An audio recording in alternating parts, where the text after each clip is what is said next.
Hey all, welcome to the CIOPCC and this week's collection suggestion. You know that when I say that, I'm talking about a collection that I'm going to suggest you start collecting if you're interested in finding something new and unique. And today's is going to be a vintage line. I also like to suggest things that aren't going to cost you an arm and a leg, something that you can still pick up that is cool but relatively inexpensive on the aftermarket. And this line today that we're going to be talking about fits that bill beautifully. Like I said, it's vintage 30 years ago, almost.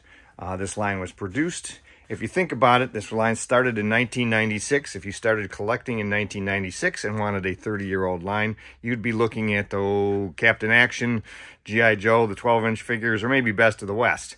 So definitely vintage when it's almost 30 years old.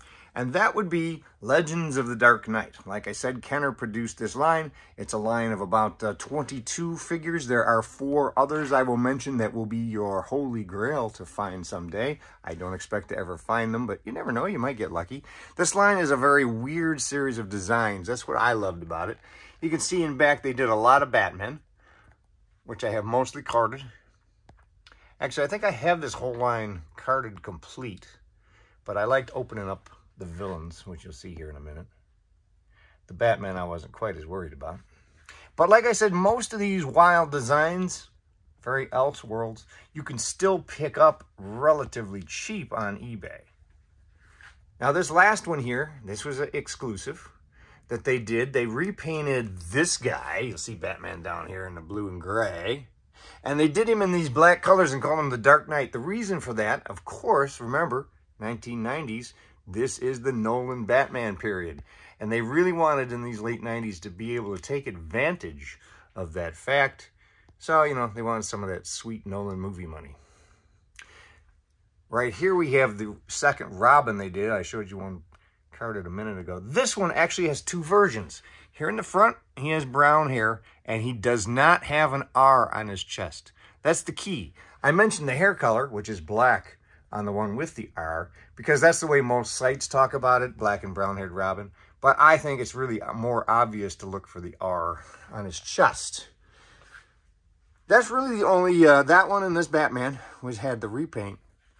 Really the only variants in the main set of figures.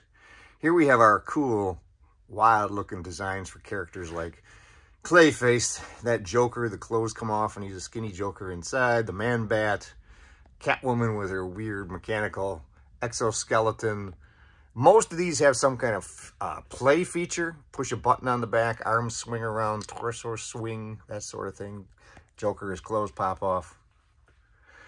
You can see there's some scale issues. Batgirl there next to Penguin. They certainly don't look like they're in the same scale. And there was only one vehicle. This Skybat cycle here, with that silver Batman sitting in the seat. So that was the only vehicle. We never did get any kind of, oh, those wings pop out when you push a button, which is pretty cool. We never did get a Batmobile for this series. I would have loved to seen what that was going to look like, considering how wild the designs are. Now, Toy Fair came along, and they took 4 of these, 2 of the Batman and the Catwoman and Joker, and repainted them to do an exclusive through their magazine. That's Toy Fair, F-A-R-E, not F-A-I-R. And when Wizard did that, they produced only 10 of them. So, that will be your holy grail. You can search for those 10.